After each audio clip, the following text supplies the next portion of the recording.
الحمد لله نحمده ونستعينه ونستغفره ونعوذ بالله من شرور أنفسنا ومن سيئات أعمالنا من يهده الله فلا مضل له ومن يضلل فلا هادي له وأشهد أن لا إله إلا الله وحده لا شريك له وأشهد أن محمدا عبده ورسوله أما بعد فإن خير الحديث كتاب الله وخير الهدي هدي محمد صلى الله عليه وسلم وشر الأمور محدثاتها وكل محدثة بدعة وكل بدعة ضلالة وكل ضلالة في النار يا أيها الذين آمنوا اتقوا الله حق تقاته ولا تموتن إلا وأنتم مسلمون يا أيها الناس اتقوا ربكم الذي خلقكم من نفس واحدة وخلق منها زوجها وبث منهما رجالا كثيرا ونساء واتقوا الله الذي تساءلون به والأرحام إن الله كان عليكم رقيبا يا أيها الذين آمنوا اتقوا الله وقولوا قولا سديدا يصلح لكم أعمالكم ويغفر لكم ذنوبكم ومن يطع الله ورسوله فقد فاز فوزا عظيما اللهم صل على محمد وعلى آل محمد كما صليت على إبراهيم وعلى آل إبراهيم إنك حميد مجيد اللهم بارك على محمد وعلى آل محمد كما باركت على إبراهيم وعلى آل إبراهيم إنك حميد مجيد عن أبي هريرة رضي الله تعالى عنه عن النبي صلى الله عليه وآله وسلم قال اجتنبوا السبع الموبقات قالوا يا رسول الله صلى الله عليه وسلم وما هن قال الشرك بالله والسحر وقتل النفس التي حرم الله إلا بالحق وأكل الربا وأكل مال اليتيم والتولي يوم الزحف وقذف المحصنات المؤمنات الغافلات رب اشرح لي صدري ويسر لي أمري واحلل عقدة من لساني يفقهوا قولي رب زدني علما رب زدني علما رب زدني علما سبحانك لا علم لنا إلا ما علمتنا إنك أنت العليم الحكيم صحیح البخاری اور صحیح مسلم کی ایک حدیث مبارکہ آپ کے سامنے تلاوت کی ہے۔ سیدنا ابو ہریرہ رضی اللہ تعالی عنہ اس حدیث کے راوی ہیں۔ بیان فرماتے ہیں کہ رسول مکرم صلی اللہ علیہ وآلہ وسلم نے ارشاد فرمایا 7 مہلک چیزوں سے، ہلاک کر دینے والی چیزوں سے بچ جاؤ۔ صحابہ کرام رضوان اللہ علیہ مجمعین نے کہا اے اللہ کے نبی علیہ السلام وہ 7 چیزیں کون سی ہیں؟ آپ علیہ السلام نے فرمایا اللہ تعالیٰ کے ساتھ شرک کرنا اور جادو کرنا اور ایسی جان کو قتل کرنا جس کا قتل کرنا اللہ رب العالمین نے حرام قرار دیا ہے سوائے اسلامی حق کے، اور سود کھانا اور یتیم کا مال کھانا اور جنگ والے دن جنگ سے اپنی پیٹھ کو پھیر لینا اور پاک دامن مومنہ اور غافلہ عورت کے اوپر تہمت لگانا، الزام تراشی کرنا۔ رسول مکرم علیہ السلام نے اپنی امت کو اس حدیث مبارکہ کے اندر ایسے مہلک ترین گناہوں کے بارے میں رہنمائی کی اور ان سے ڈرایا ہے تاکہ امت ان اعمال سے اپنے آپ کو بچا سکے اور ان سے اپنے آپ کو دور رکھے۔ یہ انسان کی آخرت کو تباہ کر دیتے ہیں، برباد کر دیتے ہیں۔ اگر بندہ ان اعمال کے ساتھ اس دنیا سے رخصت ہو گیا، اس نے اللہ تعالیٰ سے توبہ استغفار نہیں کی، اللہ رب العالمین سے بخشش نہیں مانگی اور ان گناہوں کے ساتھ ہی وہ اس دنیا سے چلا گیا، تو نبی مکرم علیہ السلام نے اس شخص کے متعلق یہ واضح یہاں پر بات بیان فرما دی کہ وہ بندہ تباہی کے اندر، ہلاکت کے اندر چلا گیا۔ اور اصل تباہی، بربادی کیا ہے اور کامیابی کیا ہے؟ سورہ آل عمران کے اندر اللہ رب العالمین فرماتے ہیں فَمَنْ زُحْزِحَ عَنِ النَّارِ وَأُدْخِلَ الْجَنَّةَ فَقَدْ فَازَ، کہ جو بندہ جہنم سے دور کر دیا گیا اور جنت میں داخل کر دیا گیا، یقیناً کامیابی اسی شخص کی ہے۔ تو یعنی بندہ نجات کب انسان کو حاصل ہوگی؟ جب انسان اپنے آپ کو ان گناہوں سے دور رکھے گا۔ اور یاد رکھیے یہ صرف یہ 7 اعمال نہیں ہیں، اور بھی بے شمار اعمال ہیں۔ امام ذہبی رحمۃ اللہ علیہ نے باقاعدہ اس کے اوپر ایک کتاب بھی لکھی ہے الکبائر کے نام سے، اردو ترجمہ بھی اس کا موجود ہے، کبیرہ گناہوں۔ اس کے اندر تقریباً انہوں نے 70 ایسے اعمال نقل کیے ہیں، 70 ایسے افعال نقل کیے ہیں جو کبیرہ گناہ ہیں۔ اور کبیرہ گناہ کس کو کہا جاتا ہے یہ بھی سمجھ لیجئے کہ جس کام کے کرنے پر رسول مکرم علیہ السلام نے وعید سنائی ہو، آپ علیہ السلام نے دھمکی سنائی ہو، اور وہ وعید، وہ دھمکی کس کی؟ جہنم کی، اللہ رب العالمین کی ناراضگی کی، انسان کی تباہی کی، یا وہ اعمال جن کو رسول مکرم علیہ السلام نے اپنے واضح الفاظ کے اندر حرام قرار دے دیا۔ تو یہ کبیرہ گناہ ہے، اور کبیرہ گناہ اس وقت تک انسان کا معاف نہیں ہوتا جب تک کہ وہ اچھی طرح اللہ رب العالمین سے توبہ نہیں کرتا۔ جو دوسرے گناہ ہوتے ہیں جن کو ہم صغیرہ گناہ کہتے ہیں، چھوٹے گناہ کہتے ہیں، اس کے معافی کے اللہ رب العالمین نے بہت سے راستے رکھے ہیں۔ انسان چھوٹے چھوٹے عمل کرتا ہے، اللہ تعالیٰ ان کو مٹاتا چلا جاتا ہے۔ آپ وضو کرتے ہیں، آپ کے اس عمل سے آپ کے گناہ جھڑ جاتے ہیں، نماز پڑھتے ہیں، آپ کے گناہ جھڑ جاتے ہیں، آپ نماز کے لیے مسجد آتے ہیں، گناہ جھڑ جاتے ہیں۔ دیگر ایسے بہت سارے اعمال ہیں جو انسان کے گناہوں کو مٹا دیتا ہے، معاف کروا دیتا ہے۔ وہ کون سے؟ جو صغیرہ ہے۔ لیکن کبیرہ کے لیے علماء کہتے ہیں ان تجتنبوا کبائر ما تنہون عنہ نکفر عنکم سیئاتکم وندخلکم مدخلا کبیرا۔ اللہ کریمہ، اللہ رب العالمین فرماتے ہیں اگر تم کبیرہ گناہوں سے بچو گے، اپنے آپ کو بچا کے رکھو گے، وہ کبیرہ گناہ جن سے تمہیں روکا گیا ہے، ہم تمہارے گناہوں کو مٹا دیں گے، ہم تمہیں اچھی عزت والی باعزت جگہ پر داخل کر دیں گے۔ والذین یجتنبون کبائر الاثم والفواحش الا اللمم، جو لوگ کبیرہ گناہوں سے، فواحش سے اپنے آپ کو بچاتے ہیں سوائے لمم، یعنی الذنوب الصغیرہ، چھوٹے گناہوں سے، اس کا اللہ رب العالمین نے ویسے معافی کا معاملہ رکھا ہے، لیکن ان کے لیے اللہ رب العالمین نے توبہ رکھی۔ تو اس حدیث مبارکہ کے اندر رسول مکرم علیہ السلام نے 7 ایسے گناہوں کا تذکرہ کیا جو مہلک ہیں، جو انسان کے لیے تباہی اور بربادی کا ذریعہ ہے، اس کی دنیا کی زندگی کو بھی تباہ کر دیتے ہیں، آخرت کو بھی تباہ کر دیتے ہیں۔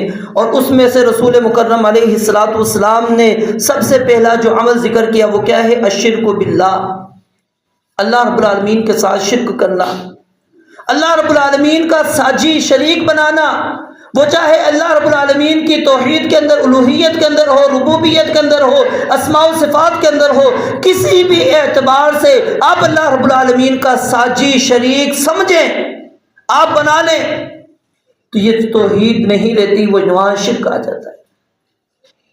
لیکن کچھ شرک ایسے ہوتے ہیں جو کبیرہ ہے، جن کے لیے اللہ کا یہ وعدہ ہے انہ من یشرک باللہ فقد حرم اللہ علیہ الجنہ، اللہ نے ایسے بندے کے اوپر جنت کو حرام کر دیا ہے، ومأواہ النار، اس کا ٹھکانہ جہنم رکھا ہے، وما للظالمین من انصار، اور ایسے ظالموں کے لیے اللہ نے کہا کوئی مددگار بھی نہیں ہوگا۔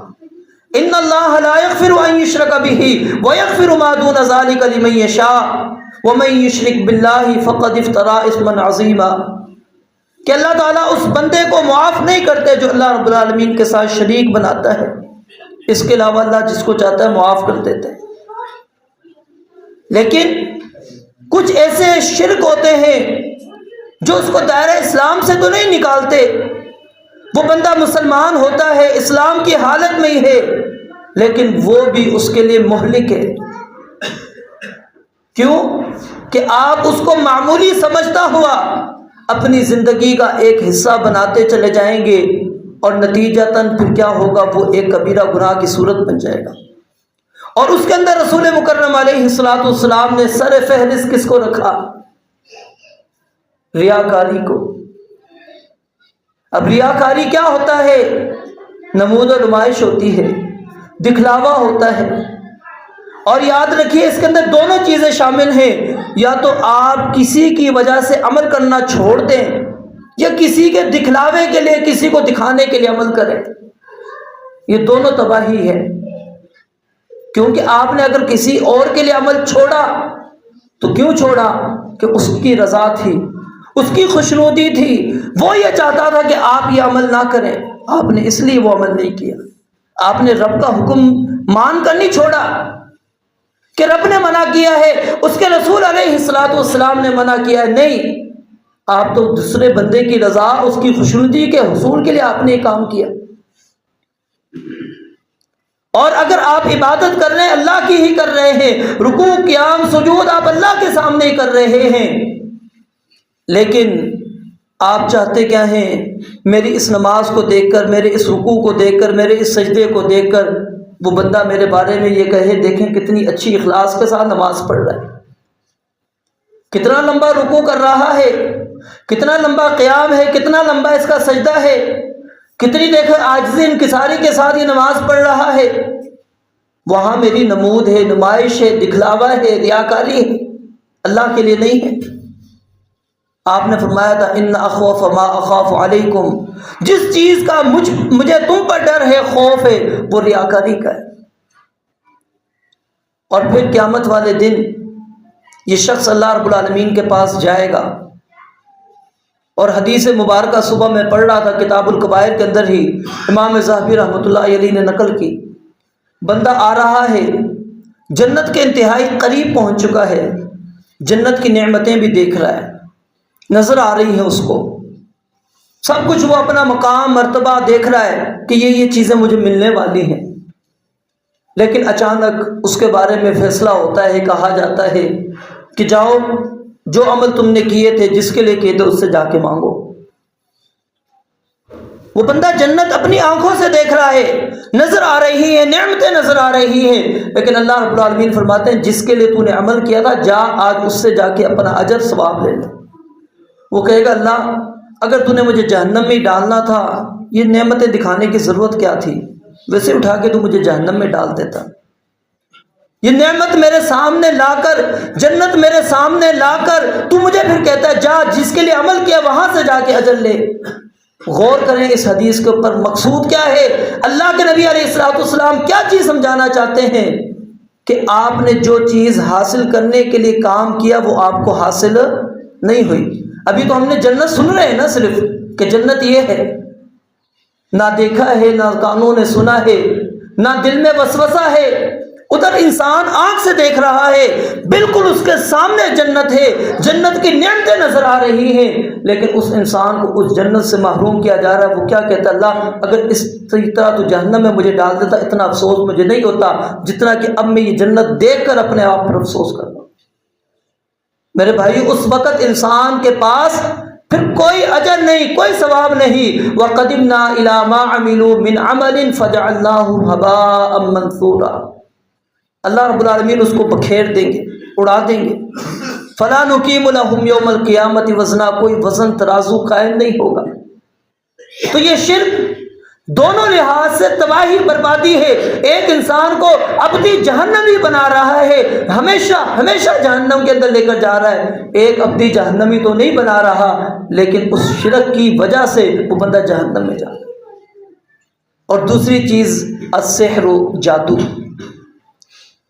جادو یاد رکھیے، یہ شرک بھی ہے، کفر بھی ہے۔ جادو سیکھنا، جادو سکھانا، جادو کرنا، جادو کروانا، یہ چاروں عمل شرک بھی ہے، کفر بھی ہے۔ بندہ دائرہ اسلام سے نکل جاتا ہے، اس کو امام کے سامنے، قاضی کے سامنے پیش کیا جائے گا۔ اگر وہ اقرار کرتا ہے کہ ہاں میں جادو کرتا ہوں، امام مالک رحمۃ اللہ علیہ کا بڑا سخت موقف ہے، کہتے ہیں اس سے پوچھا نہیں جائے گا۔ وہ کہتا ہے میں جادو کرتا ہوں، کیا توبہ کرو کہ نہیں، پوچھنے کی ضرورت، گردن اڑا دو۔ اس کی فوراً اس سے یہ مہلت بھی نہ دو اس کو کہ اس سے سوال کیا جائے کیا تو اپنے اس عمل سے پیچھے ہٹتا ہے۔ نبی مکرم علیہ الصلوۃ والسلام سے اگرچہ موقوفاً یہ سیدنا عمر رضی اللہ تعالیٰ عنہ سے ثابت ہے کہ ان کا یہ فیصلہ بھی تھا، انہوں نے یہ حکم جاری کر دیا تھا کہ آج کے بعد جو بھی تمہیں جادوگر نظر آئے اس کی فوراً گردن اڑا دو۔ اور قرآن کریم کے اندر اللہ رب العالمین نے واضح طور پر وَاتَّبَعُوا مَا تَتْلُو الشَّيَاطِينُ عَلَىٰ مُلْكِ سُلَيْمَانَ، یہ آیت جب پڑھیں وَمَا أُنزِلَ عَلَى الْمَلَكَيْنِ بِبَابِلَ ہاروت وَمَاروت، وہاں پر اللہ رب العالمین نے اس کی حقیقت کو واضح طور پر بیان کیا ہے، اور اس کا کفر ہونا اللہ رب العالمین نے واضح الفاظ کے اندر ذکر کیا، اور لوگوں کو بتایا بھی، یاد رکھو فَيَتَعَلَّمُونَ مَا يَضُرُّهُمْ وَلَا يَنفَعُهُمْ وَلَقَدْ عَلِمُوا لَمَنِ اشْتَرَاهُ مَا لَهُ فِي الْآخِرَةِ مِنْ خَلَاقٍ، آخرت میں پھر کچھ انسان کے لیے باقی نہیں بچتا۔ اور اگرچہ اس کے اندر کچھ علماء کا اختلاف بھی موجود ہے کہ جادو کیا حقیقت ہے یا صرف یہ آنکھوں کا ہی دھوکہ ہوتا ہے، یاد رکھیے یہ حقیقت پر مبنی، اور اس کی دلیل صحیح البخاری کے اندر رسول مکرم علیہ الصلوۃ والسلام کی اپنی ذات ہے۔ نبی مکرم علیہ الصلوۃ والسلام پر بھی جادو کیا گیا تھا۔ ایک یہودی تھا لبید بن اعصم، اس بدبخت نے نبی مکرم علیہ الصلوۃ والسلام پر جادو کیا، اور پھر آپ کام کر لیتے تھے، آپ کو لگتا تھا میں نے نہیں کیا، اللہ رب العالمین نے وحی الہی کے ذریعے سے بتلا دیا جادو آپ پر کیا گیا ہے، کہاں پر موجود ہے، آپ نے اس کنویں کو ہی دفنا دیا۔ وہاں سے آپ نے یہ نہیں کہا نکالا، اس کو توڑا اپنے جادو کو، نہیں، آپ نے کہا ادھر ہی دفنا دو اس کو۔ آپ کے اوپر اللہ رب العالمین نے 2 سورتیں نازل کر دی، سورہ فلق، سورہ ناس۔ تو جادو ایک حقیقت ہے، اور یہ یاد رکھیے ہمارے ہاں بہت زیادہ عام ہو چکا ہے۔ کچھ اپنے ذاتی مقاصد کے لیے استعمال کرتے ہیں، اور کچھ کسی کو نقصان پہنچانے کے لیے۔ اور پھر یہ جادوگر، یہ جب تک شرک نہ کرے، جب تک کفر نہ کرے، جادو نہیں سیکھ سکتا۔ آپ ان کی اگر تعلیمات کو جا کر پڑھیں، چلہ کشی ذرا ان کا دیکھیے، عبادات سے کس طرح یہ دور رکھتے ہیں، کیونکہ شیاطین اس بندے پر جب مکمل طور پر مسلط ہوں گے، شیطان جب اس کو اپنے قبضے میں کریں گے، پھر شیطان اس کی بات مانیں گے۔ اور شیطان کب مسلط ہوتا ہے؟ جب وہ اللہ رب العالمین کی عبادت سے انسان بالکل غافل ہو جائے، جب انسان شرک کر لے، کفر کر لے، اس حد تک چلے جائے کہ شیطان اب راضی ہو جائے کہ یہ انسان اب گیا، پھر وہ اس کی بات مانتا ہے، کہتا ہے چلو ٹھیک ہے اب میں تیری بات مانتا ہوں، کیا پوچھنا۔ تو یہ جادوگر، جادو والا عمل، جادو کرنا، کروانا، اور اس کا توڑ پھر جادو کے ذریعے سے، یاد رکھیے یہ بالکل غلط ہے۔ جادو کا توڑ رسول مکرم علیہ الصلوۃ والسلام کو اللہ تعالیٰ نے صورتیں نازل کر کے سکھائے۔ تو ہم سمجھ رہے یہ ہوتے ہیں کہ ہم جادو کا توڑ کروا رہے ہیں، جادو کے ذریعے سے نہیں، توڑ چھوڑ کچھ نہیں ہوتا. یاد رکھیے یہ اٹھا کر ایک سے دوسرے پر ڈالا جاتا ہے. ہمیں سمجھ نہیں آ رہی ہوتی وہ بکرا کیوں مانگتا ہے، وہ گوشت کا ٹکڑا کیوں مانگتا ہے، کیا وجہ ہوتی ہے، اور وہ گوشت کے ٹکڑے کو ایک چوراہے پر کیوں پھینکوایا جاتا ہے جہاں سے لوگ گزرتے ہوں. کبھی ان حقائق کو سمجھیے. وجہ یہی ہے کہ وہ جادو کا توڑ وہ کر ہی نہیں سکتے. وہ اٹھاتے ہیں اس بندے سے، اب پھینکوا دیتے. جو بندہ پہلا گزرا جس نے اذکار وغیرہ کچھ نہیں کیے ہوئے، سارا عمل اس کے ساتھ ہونا شروع ہو جاتا. اور تیسری چیز رسول مکرم علیہ الصلوۃ والسلام نے اس حدیث مبارکہ کے اندر یہ بیان فرمایا کہ کسی مسلمان کو کسی بھی جان کو قتل کرنا اور اس قتل کی اجازت موجود نہ ہو بغیر حق کے، کیونکہ یا تو کسی بندے کو قصاصاً قتل کیا جائے گا کہ کسی نے کسی کو قتل کیا ہے، اور یہ فیصلہ میں نے اور آپ نے نہیں کرنا، یہ ہماری عدالتیں کریں گی، ہمارے قاضی کریں گے. یہ میرا ذاتی اپنا اختیار نہیں ہے کہ جی اس نے میرا بندہ مار دیا، میرے عزیز کو مار دیا، میں جو ہے اس کا بدلہ جا کے خود لے لوں. نہیں، شریعت اسلامیہ نے حدود جو رکھی ہیں اس کے اندر یہی بات رکھی ہے کہ آؤ اپنا معاملہ قاضی کے سامنے رکھو. قاضی معاملے کی تفتیش کرے گا، معاملے کو چیک کر کے پھر وہ دیکھے گا کیا اس کے اوپر حد آتی نہیں آتی. پھر اس کے بعد وہ اگر ورثاء معاف نہیں کرتے، فدیہ لینے کے لیے بھی راضی نہیں ہے، پھر کہا جاتا ہے ٹھیک ہم اس کو قصاصاً قتل کریں گے. یا پھر انسان دین سے مرتد ہو جاتا ہے، پھر اللہ کے نبی علیہ الصلوۃ والسلام نے فرمایا جو اس کی مال، اس کی عزت اور اس کی جان محفوظ تھی اب وہ ختم ہو چکی، حرمت ختم، اب اس کو قتل کیا جائے گا. یا پھر انسان شادی شدہ تھا، بدکاری کر بیٹھا اور 4 گواہ اس کے اوپر آ گئے، اب اس کے اوپر اس کو سزا دی جائے گی، اس کو رجم کیا جائے گا، سنسار کیا جائے گا. تو اس کے علاوہ کوئی اور چوتھی ہمارے پاس مسلمان کے قتل کرنے کی کوئی اور جواز موجود نہیں. ہاں، ایک رسول اللہ صلی اللہ علیہ وسلم کو اگر کوئی گالی دیتا ہے وہ ایک استثناء ہے. سیدنا عثمان رضی اللہ تعالیٰ عنہ نے یہی بات کہی تھی جب بلوائیوں نے ان کا محاصرہ کیا تھا کہ بتاؤ آخر تم مجھے قتل کرنے کے در پہ ہو، ان تینوں میں سے میرے اندر کون سی چیز دیکھی ہے؟ تینوں میں سے کوئی عمل میرے اندر دیکھا ہے تو بتا دو. میں نے کسی کو قتل کیا جاہلیت میں یا اسلام میں؟ میں نے کوئی بدکاری جاہلیت میں یا اسلام میں کی ہو؟ بتاؤ مجھے کوئی، یا میں اسلام سے مرتد ہو چکا ہوں، مجھے کوئی عمل تو بتلاؤ تو کہ تینوں میں سے کون سا عمل ہے جس کی وجہ سے تم مجھے قتل کرنا چاہتے. اور جو بندہ یاد رکھیں کسی مسلمان کو قتل کرتا ہے، نبی مکرم علیہ الصلوۃ والسلام نے فرمایا اس دنیا کو اللہ تعالیٰ ختم کر دے، یہ آسان ہے ایک مسلمان کو قتل کرنے سے. اور پچھلے دنوں حکومتی سرپرستی پر قتل کی پوری پلاننگ کی گئی. یہ جو ہم پتنگ بازیاں کرتے ہیں، یاد رکھیے اگر میری پتنگ کی ڈور سے کسی کی گردن پر وہ ڈور جاتی ہے اور وہ بندہ مر جاتا ہے تو یہ کیا قتل نہیں ہے؟ یہ قتل ہے، اور قتل عمد ہے، جان بوجھ کر ہے. کیوں؟ مجھے پتا ہے یہ قاتل ڈور ہے، اس کا نقصان ہے، پتنگ کٹے گی، ظاہر ہے کہ جب کٹے گی تو ڈور میں جب کھینچوں گا کسی نہ کسی پر پھر سکتی ہے، اور جس پر پھرے گی وہ بندہ مر بھی سکتا ہے، تو یہ میں نے قتل کیا. ہم اس کو بڑا معمولی سمجھ رہے ہوتے ہیں. ہم سمجھتے ہیں کیا ہے، حکومت نے اجازت دے دی اڑا دے. حکومت اگر غلط کاموں کی بھی اجازت دے دے تو کیا میں اللہ اور اس کے رسول علیہ الصلوۃ والسلام کا پابند نہیں ہوں؟ کیا رب نے میرے اوپر کوئی پابندی نہیں عائد کی بھی؟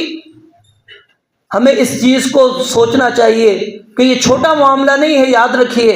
اور اس کے ثبوت شواہد موجود ہیں، کتنے لوگ اس کی وجہ سے جان ان کی گئی ہے.